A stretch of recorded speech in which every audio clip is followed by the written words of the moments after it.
యాకోబు రాసిన పత్రిక 4వ అధ్యాయం 13-14 వచనం చదువు. యాకోబు రాసిన పత్రిక 4వ అధ్యాయం 13-14 వచనం. నేడైనను రేపైనను ఒకానొక పట్టణమునకు వెళ్ళి అక్కడ 1 సంవత్సరం ఉండి వ్యాపారం చేసి లాభం సంపాదింతుమురండని చెప్పుకున్నవారులారా, రేపేమి సంభవించునో మీకు తెలియదు. మీ జీవమే పాటిది. మీరు కొంతసేపు కనబడి అంతలో మాయమైపోవు ఆవిరి వంటి వారే. మీ జీవము ఏ పాటిది అన్న దగ్గర మీకు బైబిల్ చదువుకొచ్చిన వాళ్ళైతే పెన్ తీసుకుని అండర్లైన్ చేసుకుని పెట్టుకోండి. మనిషి జీవితం లేదా మనిషి ప్రాణం, మనలో నిలవబడిన ఈ ప్రాణం ఏ పాటిది?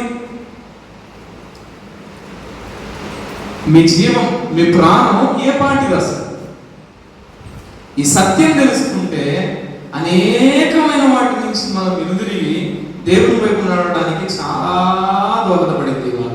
హల్లెలూయా, దేవుని నామానికి మహిమ కలుగును గాక. నిజం, నీ జీవం ఏ పాటిది? ఒకసారి ఆలోచించు. నీ తలలో పైకెత్తాలి.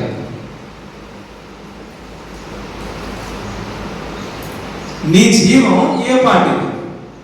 నీ ప్రాణం ఎంతవరకు అసలు? ఒక వ్యక్తిని ఇలా అడిగారంట. చిలక దోషం తెలుసుగా మీకు? చిలక దోషం చెప్పించుకోవడానికి చాలా మంది నిలబడ్డారు. కొంతకాలం క్రితం వరకు ఎక్కడ పెట్టినా చిలకని తీసుకుని వచ్చి చిలక దోషం చెప్పేవాళ్ళు ఎక్కువ. వాడు చిలక దోషం చెప్పేవాడు మన పేరు మీద, ఇదిగో అలానా పుల్లమ్మ పేరు మీద ఒక పేపర్ తీసి చిలక అంటే అది బయటకు వచ్చి, ఫోన్ నుంచి బయటకు వచ్చి ఒకటి లాగిపోయింది. దాంట్లో ఉన్న ఒక పేపర్ తీసి అతను ముందు చెప్పే మాట ఏదో తెలుసా? నాకు చాలాసార్లు చెప్పాడు. ఒక అతను అయితే మంగళగిరిలో ఉన్నప్పుడు కొన్ని మెట్ల మీద చిలక దోషం చెప్పేవాళ్ళు చాలా మంది ఉండేవాళ్ళు. ఒక అతను దాన్ని ఆ పేపర్ని తీసి ఒకసారి నిలబడి చెప్పాడు, నువ్వు 89 సంవత్సరాల ఆయుష్తో బ్రతుకుతావు. ఆ ప్రాణం లేసి వచ్చింది కదా అసలు. 89 సంవత్సరాలు అంటే మామూలు లేదు కదా. అయితే ఒక నవ్వేసాను, వెంటనే ఒక నవ్వేసాను. ఇంకా వాడు ఆ మాట చెప్పి ఈ మాట చెప్పి ఇలా చెప్పి అలా చెప్పి, అయితే నీకు దోషం ఉందయ్యా, ఒక చిన్న అంతరంగా అంటే అది వెయ్యి.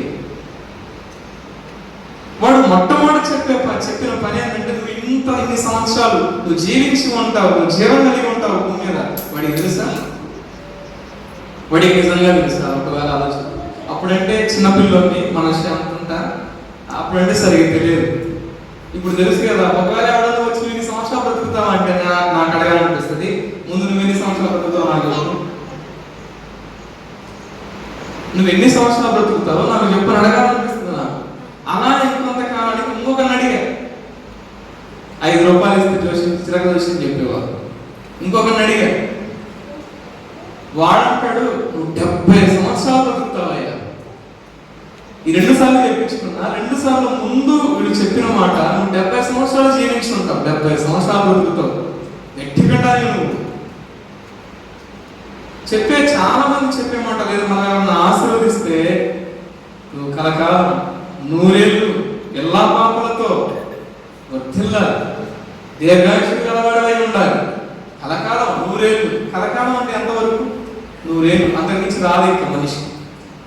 అవునా కాదా? సమాధానం చెప్పాలి.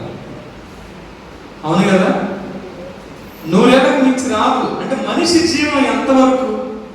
బైబిల్ అంటది, ఒక మనిషి బలం కలిగి ఉంటే ఒకవేళ 70 సంవత్సరాలు, అధిక బలం కలిగి ఉంటే 80 సంవత్సరాలు. తన ఆయుష్ అంటే తన జీవం అంతవరకే. ఈ 80 సంవత్సరాలు, ఈ 70 సంవత్సరాలు బ్రతికిన వాళ్ళు ఎంతమందో తెలియదు, కానీ మధ్యలో రాలిపోయిన వాళ్ళు అనేక మంది. అవునా కాదా? వాస్తవం. అనేక మంది రాలిపోయారు. అనేక మంది రాలిపోయారు. 20 సంవత్సరాల వయసులో, 19 సంవత్సరాల వయసులో, 15 సంవత్సరాల వయసులో, పిల్లల వయసులో, నడి వయసులో, 50 సంవత్సరాల వయసులో. ఎప్పుడు పుట్టుకుమని ప్రాణం రాలిపోతుందో మనిషికి మాత్రం తెలియదు. భూమి మీద నీ జీవం ఏ పాటిది? ఈ భూమి మీద నీ జీవితం ఎంతవరకు, నీ ప్రాణం ఎంత ఏ పాటిది అసలు మామూలుగా అర్థం చూస్తుంది, ఏ పాటిది ఈ రోజు ఉండి రేపు తెల్లారి లేచి బ్రతికి ఉంటామో లేదో తెలియని జీవితం మనకు గ్యారంటీ లేదు.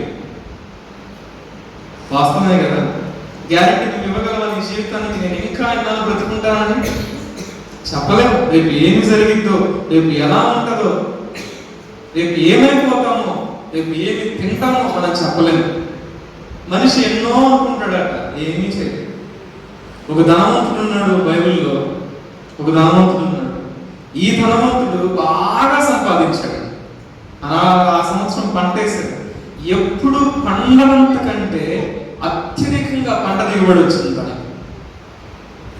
ఆ పంటనంతా తీసుకొని వచ్చి ఒక గోడౌన్ అంటాం కదా మనం, గోడౌన్ కట్టి ఆ గోడౌన్ నిండా పేర్చి పనివారిని పెట్టి తన దాసులను పెట్టి ఈ పండిన ఆ పంట ఆ బస్తాల ఒట్లు లేదా తనకు కావలసిన ఆ పంట ఏదైతే దిగుబడి వస్తుంది అదంతా తీసుకుని గోడౌన్లో పేర్చి, పెద్ద గోడౌన్లో పేర్చి పనివారి జీతం ఇచ్చి తన యజమాని గారు ఇప్పుడు ఎంత దిగుబడి, ఎంత పంట నా కొరకు పండింది కదా, ఇక ఆ పంటను పండిన దిగుబడి వచ్చిన ఆ ధనాన్ని బట్టి అన్నిటిని చూసి ధనవంతుడు నా మనసులో చెప్పుకుంటూ ఉన్నాడంట, నా ప్రాణమా నీకు ఇంకా దిగులు లేదు, నీ జీవితానికి సరిపోయినంత పంట ఈ సంవత్సరం పండింది, నువ్వు హాయిగా తినవచ్చు, తృప్తి పడవచ్చు, హ్యాపీగా ఉండొచ్చు, నీకు ఏ దిగులు లేదు నా ప్రాణమా, నువ్వు సంతోషంగా ఉండొచ్చు అని, తిని తృప్తి పొంది సంతోషంగా ఉండొచ్చు తన ప్రాణంతో చెప్పుకున్నాడు. దేవుడు అంటూ ఉన్నాడు, వెర్రివాడ. ఆయన అంటాడు, నువ్వు వెర్రివాడివి, ఎందుకంటే రేపు ఏమవుతుందో నీకు తెలియదు. ఈ రాత్రి నేను నీ ప్రాణం అడుగుతూ ఉన్నాను. నువ్వు ఇంతవరకు ఇంకొంతకాలం బ్రతికినంతకాలం ఇన్ని సంవత్సరాలు హాయిగా ఉండొచ్చు అనుకుంటూ ఉన్నావు కదా, ఈ రాత్రే నేను నీ ప్రాణం అడుగుతూ ఉన్నాను. ఆ రాత్రే ఆ ధనవంతుడు చనిపోయాడు. తన కొరకు అంతా దాచిపెట్టుకున్నాడు, కానీ తను చనిపోయాడు. ఉపయోగం ఏమైనా ఉందా? ప్రాణంతో తన జీవితంలో చెప్పుకున్నాడు, హ్యాపీగా ఉండొచ్చు మనం అనుకున్నాడు. ఇక్కడ హ్యాపీగా ఉండొచ్చు, సంపాదించిన దానితో, కూడబెట్టుకున్న దానితో, వెనకేసుకున్న దానితో నేను సంతోషంగా ఉండొచ్చు అనుకున్నాడు. కానీ ప్రాణం దాన్ని కాపాడేవాడు. మనిషి శాశ్వతంగా భూమి మీద నివసించలేడు.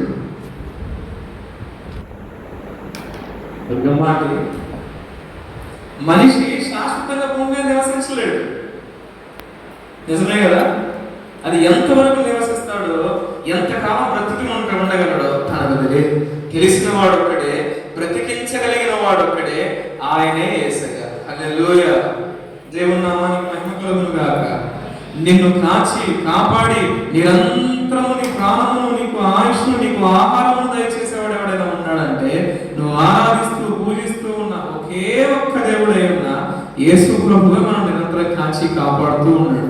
అందుకే 6 రోజులు మనం పని చేసుకుని 7వ రోజు లేదా ఈ మొదటి పునరుత్థాన ఆదివారం నాడు ప్రభువుకు కృతజ్ఞతాస్తుతులు చెల్లించడానికి మనం కూడుకొని ఉన్నాం.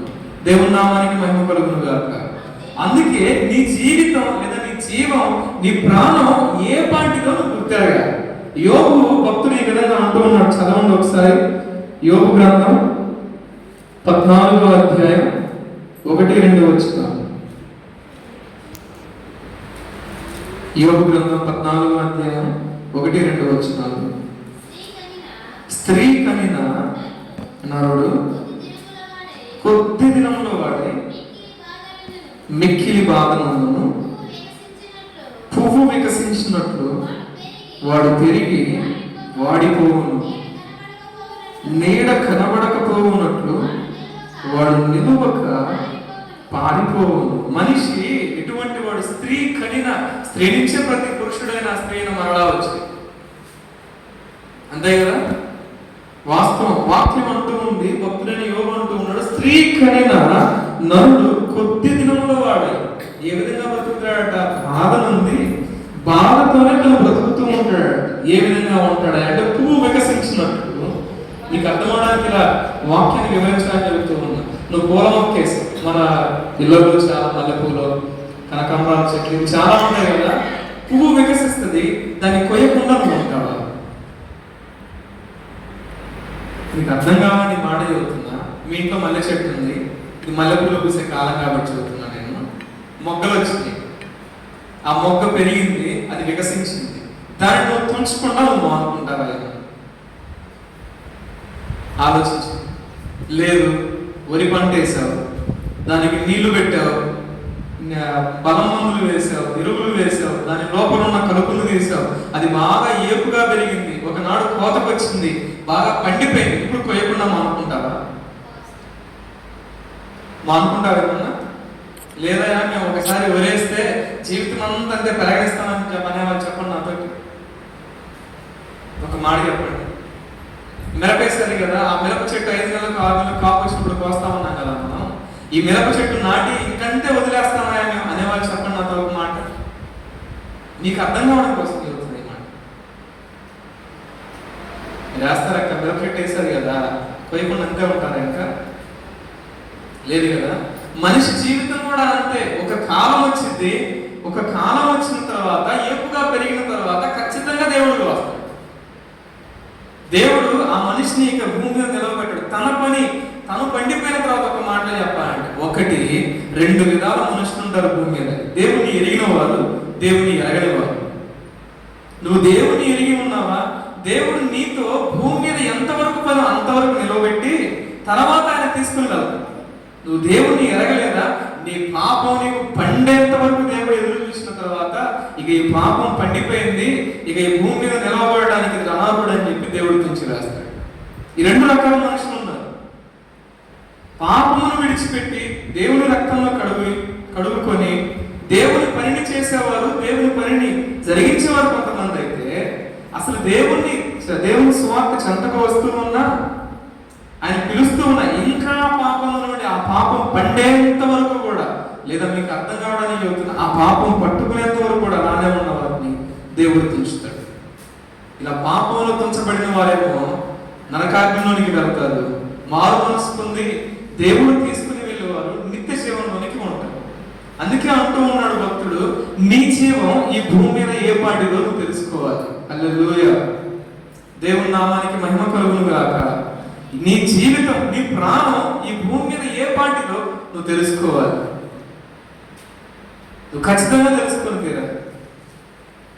ఒక దేశానికి వెళ్దాం, ఇంకో ప్రాంతానికి వెళ్దాం, ఇంకొంతకాలం పని చేసుకుందాం, ఇంకొంత వెనకేసుకుందాం, ఇంకొంత దాచిపెట్టుకుందాం, ఇంకా సంపాదించుకున్నాను ఆలోచించేవానికి ఈ మాట చెబుతూ ఉన్నాడు భక్తుడు. లేదా ప్రతి మనిషితో అంటూ ఉన్నాడు, ఆ సంపాదన కోసమే నువ్వు పుట్టలా. ఈ భూమి మీద యాత్ర ముగించుకుని ఒకనాడు పోవాలి. నువ్వు ఆ దేవుని చెంతకు పోవడం కోసం నువ్వు నిర్ణయింపబడ్డావు. మరలా తిరిగి ఈ భూమి మీద నువ్వు మారు మనసు పొంది నువ్వు వెళ్ళావా? మారు మనసు పొందావా? యేసు రక్తంలో కడగబడ్డావా? నువ్వు ఖచ్చితంగా నిత్య జీవంలోనికి రాదు. ఇలానే బ్రతుకుతూ ఉన్నావని ఇష్టానుసారంగానే ఒకనాడు కోయబడతావు, ఒకనాడు పువ్వు తుంచినట్టుగా తుంచబడతావు. అప్పుడు నువ్వు ఎక్కడికి వెళతావో నువ్వు ఆలోచించు. ఎందుకు ఈ మాట అంటూ ఉన్నాడు? ఒకరి మనసంతా, ఒకరి ఆలోచన అంతా, లేదు ఈ కాలంలో మీకు చెప్పండి, నామకార్థ క్రైస్తవులు కొంతమంది ఆలోచన అంతా కూడా లోకం మీదనే, ధనం మీదనే, లేదా సంపాదన మీదనే, సుఖభోగముల మీదనే, ఈ లోక ఆశీర్వాదాల మీదనే.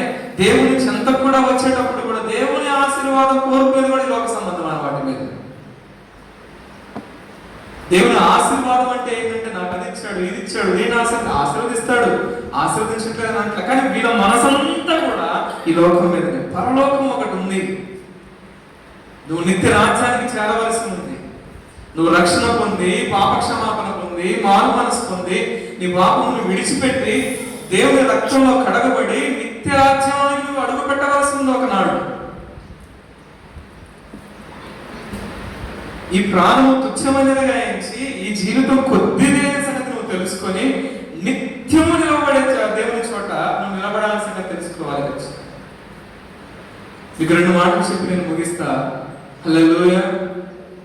దేవుని నామానికి మహిమ కలుగును గాక. 2 మాటలు చెప్పి నేను ముగిస్తా. ఏ మనిషి కూడా భూమి మీద శాశ్వతంగా ఉండలేడు.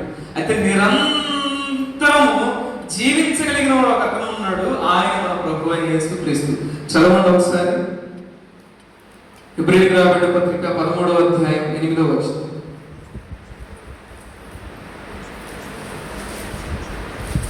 హెబ్రీయులకు రాసిన పత్రిక 13వ అధ్యాయం 8వ వచనం.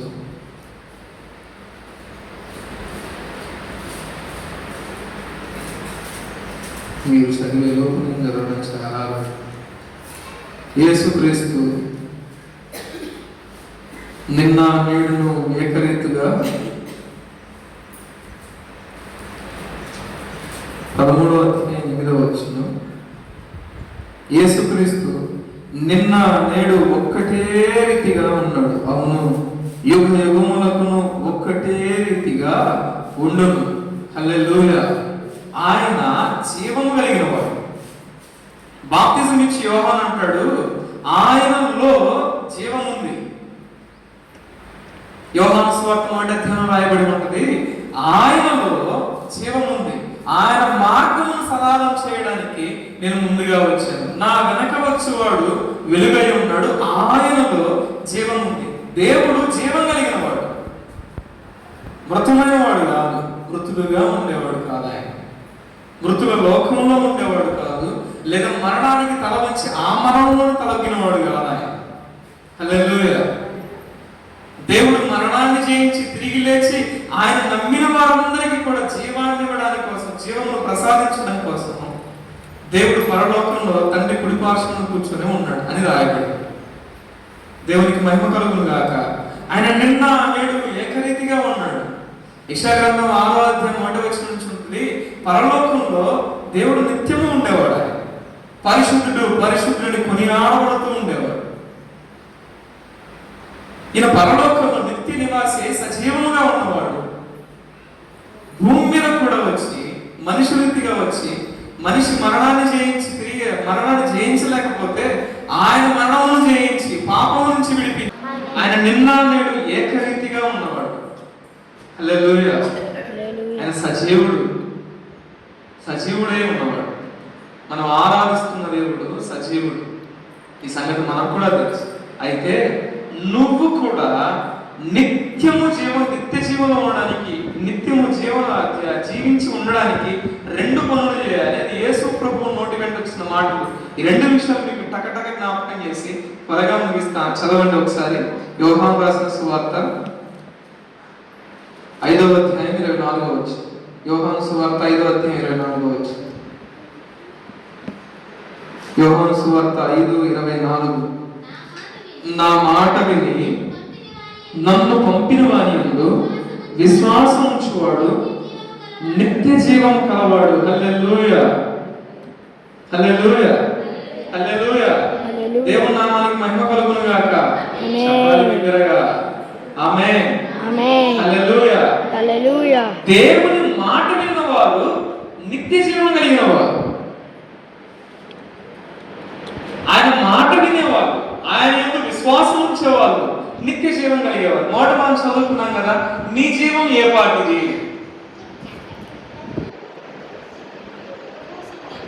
మీ జీవం ఏ పాటిది? మామూలుగా ఆలోచించుకుంటే మన ప్రాణం, మనం జీవించే ఈ జీవితం ఇది ఏ పాటిది? ఒక మాటలో చెప్పండి, ఓటి కుండ వంటిది.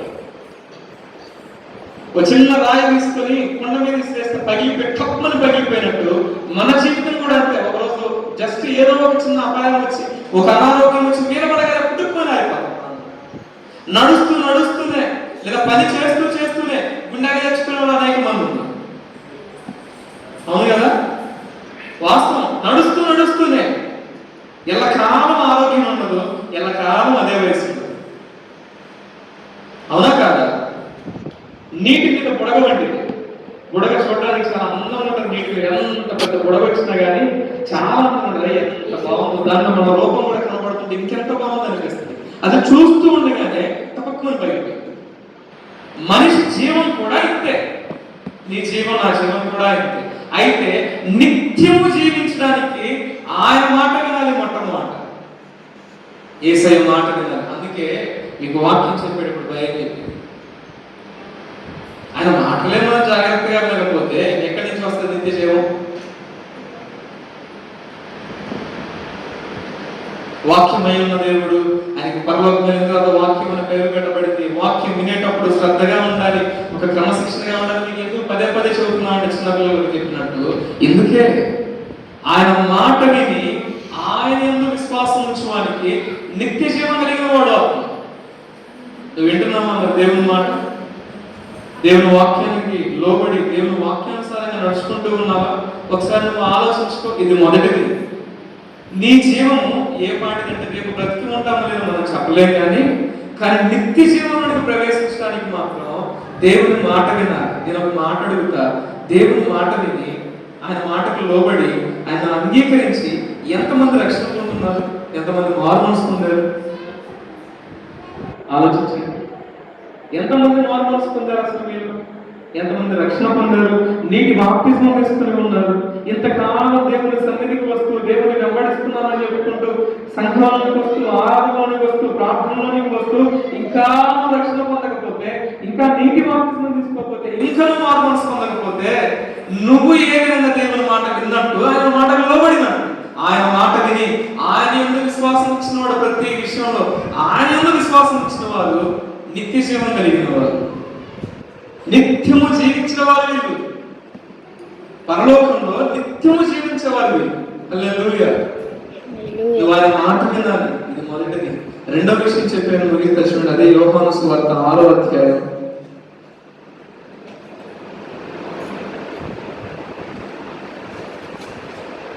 53వ వచనం. కావున యేసు ఇట్లనెను, మీరు మనుష్య కుమారుని శరీరము తిని ఆయన రక్తము తాగితేనే కానీ మీవారు కారు. దేవుని నామానికి మహిమ కలుగును గాక. నీలో నువ్వు నిత్యము జీవించడానికి లేదా పరలోకంలో నిత్యము జీవించడానికి నువ్వు ఇంకొక పని చేయవలసింది. మొదట ఆయన మాట వినాలి. ఆయన మాట విని ఆయన ఎందుకు విశ్వాసం ఉంచిన నీవు ఆయన శరీరమును రక్తమును అనగా బల్లలో నువ్వు నిత్యము పాలు కుంపులు పొందేవారిగా ఉండాలి. హల్లెలూయా.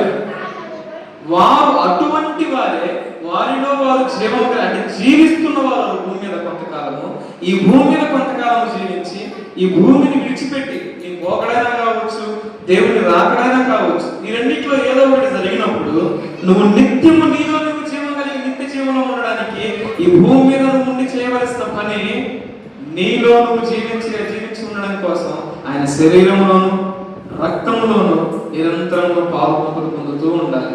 దేవుని నామానికి మహిమ కలుగును గాక. యేసు ప్రభు ఎందుకు చనిపోయాడు అంటారు? అసలు ఆలోచించు. ఎందుకు చనిపోయాడు ఆయన? మన జీవం ఏ పాటిది? ఇందాక చెప్పుకున్నాం కదా మొదట్లో, మన పాపం పండిపోయి పుట్టుక్కున రాలిపోతే పోయేది చోటికి. అవును కదా? ఆ పాపంలో నువ్వు పుట్టుకుని రాలిపోకుండా, నువ్వు చనిపోకుండా, నిత్య నరకంలోనికి పోకుండా నిత్య జీవంలోనికి పోవడం కోసం నిన్ను సృజించిన వాడే భూమి మీదకి దిగొచ్చి నీకు బదులుగా ప్రాణం పెట్టాడు. కలువరి సిలువలో తన రక్తమంతా చివరి బొట్టు వరకు కార్చాడు ప్రభు. కారణం ఒక్కటే, నీ పాపమును క్షమించి నీ పాపమును పోగొట్టి పరలోకంలో ఉంచడం కోసం, నువ్వు నిత్య జీవనంలోనికి రావడం కోసం. ఆ శిలువ చెంత ముందు విశ్వాసం నుంచి, ప్రభువు మీద విశ్వాసం నుంచి ఆయన శరీరంలోను రక్తంలోను పాలు కుంపులు పొంది నీ నిరంతరము పాపమును కడుగుకొనడానికి నువ్వు మారు మనసు పొందడానికి దేవుడు మరొక అవకాశం ఇస్తూ ఉన్నాడు మనిషికి. అసలు శరీరము రక్తం తినాలంటే ఒక పని చేయాలి కదా. దేవుని బలలో చేయలేనంటే ముందు ఒక పని చేయాలి కదా. నువ్వు బాప్తిజం పొందుండాలి కదా. అర్థమైందండి? నువ్వు బాప్తిజం పొందుండాలి కదా, నీటి బాప్తిజం పొందుండాలి కదా, పాపములకు నువ్వు క్షమాపణ పొందుండాలి కదా. నీ పాపములకు నువ్వు యేసు శిలువ చెంత క్షమాపణ పొందకపోయి ఉంటే అసలు ఎలా వేస్తావు ఈ పనిలో? ఎంత మందికి చెప్పు, ఎన్నిసార్లు చెప్పు, ఈ జీవితం కొద్దిపాటిదే, రేపు ఏం సంబంధించిందో తెలియదు, అమ్మా ఎప్పటికైనా మారు మనసుకుంది, రక్షణ పొందు అని చెప్పి త్వరపెడితే, ఇప్పుడే బాప్తిజం తీసుకుని ఏం చేస్తావు?